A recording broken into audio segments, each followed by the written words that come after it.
მაშასე დღევანდელი დილის ბიზნეს კონტაქტის ერთ-ერთი მთავარი სასაუბრო თემა ახდენს თუ არა გავლენას ლარის კურსის გაუფასურება საქართველოში გამომცემლების საქმიანობაზე და უნდა ელოდოს თუ არა ეროვნული ვალუტის დევალვაციის ფონზე მომხმარებელი წიგნებზე საფასურის გაზდას. Ამ თემაზე სასაუბროთ უკვე პირდაპირ ეთერში გამომცემლობა ინტელექტის ხელმძღვანელი ბატონი კახა კუდავა გვერდება. ბატონო კახა, მოგესალმებით, ძალიან დიდ მადლობას მოგახსენებთ, რომ იღებთ მონაწილეობას ჩვენს გადაცემაში.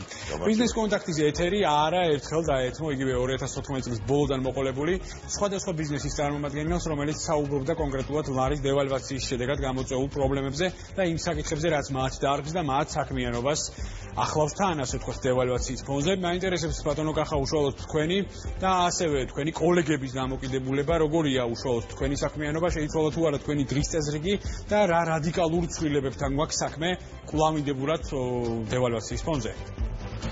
მოგეხსენებათ, რომ საქართველოს არ აწარმოებს ქაღალდს. საქართველოს არ აწარმოებს პოლიგრაფიულ მასალებს, საღებავებს და ასე შემდეგ სხვა ნივთიერებებს, რომლებიც არის აუცილებელი წიგნის დასაბეჭდად.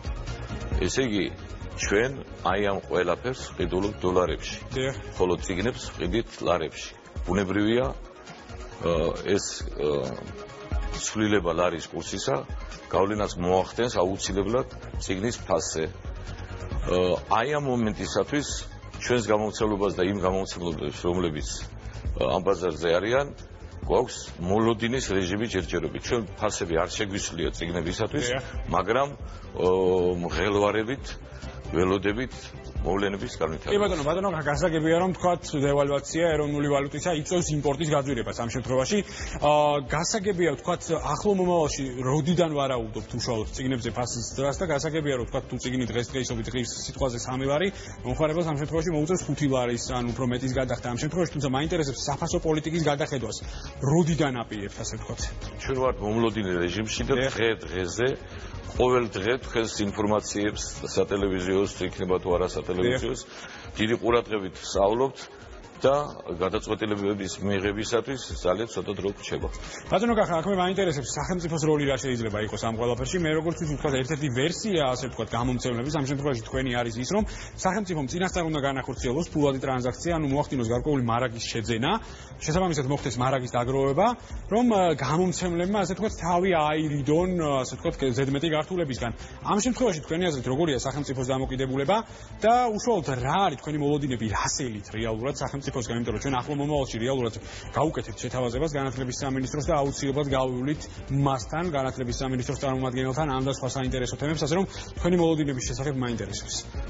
თქვენ კარგად მოგეხსენებათ 18 ქართველი გამომცემლის დამოკიდებულება განათლების სამინისტროსთან, უფროსწორად განათლების სამინისტროს დამოკიდებულება ქართველ გამომცემლებთან, ეგრეთ წოდებული უფასო სახელმძღვანელოებთან დაკავშირებით. ამიტომ ჩვენ კარგს არაფერს არ ველოდებით, სიმართლე რო ვთქვათ, განათლების სამინისტროს სახელმძღვანელოებს ოდნავ მოგვიანებით შევეხებით, თუმცა აი დევალვაციის ფონზე ამ შემთხვევაში სამინისტრომ, სახელმწიფომ, ავიღოთ სახელმწიფო სათვალავში რა უნდა გააკეთოს რეალურად. დიახ, უფასო სახელმძღვანელოები პირდაპირ კავშირშია ამასთან, იმიტომ რომ ქართველი გამომცემლობების საწყობებში დევს 1 მილიონზე მეტი მოქმედი ქართული სახელმძღვანელოები, რომელსაც ხელმეორედ ბეჭდავდა განათლების სამინისტრო. ჩვენთვის რამდენადაც ცნობილია განათლების სამინისტროს გამოყოფილი აქვს ბიუჯეტიდან სერიოზული თანხები სახელმძღვანელოების დასაბეჭდად, შესაძენად. მაგრამ ამ სახელმძღვანელოების შეძენას ისინი ფიქრობენ ხოლმე და დაბეჭდას ფიქრობენ ზაფხულში, განსაკუთრებით ივლის-აგვისტოში. დღეს არის თებერვალი. ხომ? ამიტომ აი ამ ჩვენი ბატონო კახა, მაინტერესებს მაშინ გასაგებია რომ ზაფხულში აპირებს თქვათ განათლების სამინისტრო. გაცილებით რომ დაჩქარდეს პროცესები და პრინციპში აი ეხლა. თქვათ თებერვლის თვეშივე მოხდეს თქვათ შეძენა, შენაძენის გაკეთება. ამ შემთხვევაში რა შეიძლება თქვენთვის? ეს იქნებოდა მაშველი რგოლი ქართველი გამომცემლობისათვის. მაშველი რგოლი იქნებოდა ჩვენთვის და არანაკლებ სასარგებლო იქნებოდა სახელმწიფოსათვის და განათლების სამინისტროსათვის. კი ბატონო, რა ბენეფიტებს მოგიტანათ ამ შემთხვევაში სამმხრივად ეს თქვენ და მეორე მხრივ რა ბენეფიტების მომდანი შეიძლება ყოფილიყო ეს განათლების სამინისტროსთვის? განათლების სამინისტროსთვის ეს სასარგებლო იქნებოდა იმდენად, რომ თუ ლარის დევალვაცია გაგრძელდებოდა, მას აგვისტოს ფასებით კი არ შეეძლებოდა მის შესყიდვა. შეეძლებოდა დღევანდელი ფასებით. ჩვენ მიერ მიღებული ეს ლარები გადაიქცეოდა დოლარებში, ამ დოლარებით ჩვენ შევძლებდით ქაღალდის შეძენას უცხოეთში და შემოტანას. ასე რომ ამით ბევრი რამ გასწორდებოდა. საბოლოოდ შეიძლება ვერა, მაგრამ საგრძნობლად გაუმჯობესდებოდა ურთიერთობები, ფინანსური ურთიერთობები განათლების სამინისტროსა და ქართულ გამომცემლობის შორის. კი ბატონო. გახსოვთ თქვენ არსებობს ქართული ანდაზე რომ გაჭირებულს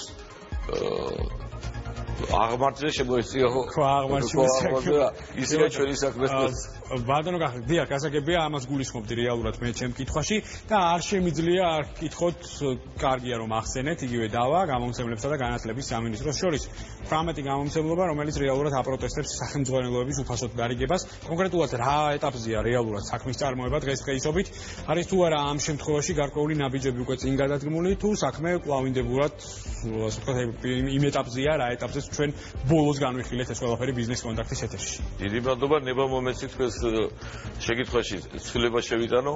ჩვენ არასოდეს არ ვაპროტესტებდით უფასო სახელმძღვანელოების დარიგებას, არასოდეს არ ვაპროტესტებდით. პირიქით, ჩვენ მომხრე ვიყავით ამისი ყოველთვის, მაგრამ მოვლენებს უნდა დაერქვას თავის სახელი, უფასო სახელმძღვანელო არის უფასო მიღებისათვის, თორემ ყველა სახელმძღვანელოს აქვს თავის ფასი და განათლების სამინისტროს უნდა შეესყიდა იგი მისი მესაკუთრისაგან. ეს არის მის მესაკუთრე კი გახლავთ ჩვენი ავტორები და ჩვენი გამომცემლობები. რაც შეეხება იურიდიულ დავას, რომელიც არსებობს ჩვენსა და განათლების სამინისტროს შორის, იგი კვლავ გრძელდება. პირველ ეტაპზე მოსამართლე ნინო ბუაჩიძემ გამოიტანა გამომტყუნებელი განაჩენი გამომცემლების მიმართ, რაც არ არის აბსოლუტურად სიმართლესთან ახლოს და იგი არის ჩვენი ღმერთმეტ მართული ზებოდან. რა გაძლევთ ამის ვარაუდის საფუძველს ბატონო გახა და რა იყო მთავარი არგუმენტი ასე ვთქვათ იმ გამომტყუნებელი განაჩენისა? ინტელექტუალური საკუთრება დაცულია კონსტიტუციურადაც, იურიდიულადაც და წიგნის წიგნსაწერია თვითონ კოპირაიტი რო აწერია, წიგნსაწერია მესაკუთრე. თუ ჩვენ არა ვართ ამ წიგნების მესაკუთრეები, მაშინ განათლების სამინისტროს შეეძლო წაეშალა ავტორების გვარი, კოპირაიტი გამომცემლობის, კოპირაიტი ავტორების და დაებეჭდა თვითონ, მაგრამ ამას ისინი ვერ გააკეთებდნენ ძალიან მარტივი მიზეზის გამო, რომ მისი მესაკუთრე გახლავთ ამ წიგნის შემქმნელები, ამ წიგნის დამწერები, ამ წიგნის გამავრცელებლები. ასე რომ ჩვენ შეგვეზღუდა არა მარტო ბიზნესი ამ შემთხვევაში, არამედ ჩვენი საკუთრების განკარგვის უფლება. ბატონო კახა, საკითხს აუცილებლად დაუბრუნდებით. ჩვენ იმედს ვიტოვებთ, რომ ახლო მომავალში ჩვენ აუცილებლად გავუკეთებთ შეთავაზებას განათლების სამინისტროს და თქვენთან ერთად, გამომცემლებთან ერთად, იმ 18 გამომცემლობასთან ერთად ჩვენ ვესწრებით საქმის მნიშვნელოვანი ასპექტები ერთად განვიხილოთ.